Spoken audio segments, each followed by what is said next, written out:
How to fix phone not connecting with Windows 11 but charging only. Hi everyone, this is Rose from Create Login and Delete. Without further ado, let's dive right into the video. You need to open Device Manager. There are simply two ways. You can click the search icon at bottom left corner and search for Device Manager and click Open once you find. The next is you can click on your Start icon and here you can click on Device Manager to open it.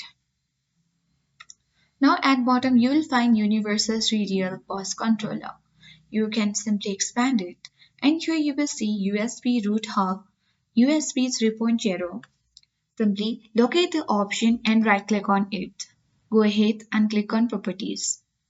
From here you simply need to search for the option of Power Management. Click on it and you need to make sure to on check mark this allow the computer to turn off this device to save the power, and after that you can click on the OK button.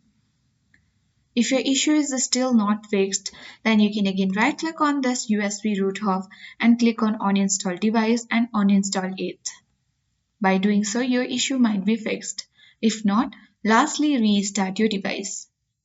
And once you have followed all the steps, your issue of phone not connecting with Windows 11 but charging only will be fixed. So I hope this guide was helpful. If it was, then do like, share, comment and don't forget to subscribe. Thank you for watching and see you in the next video.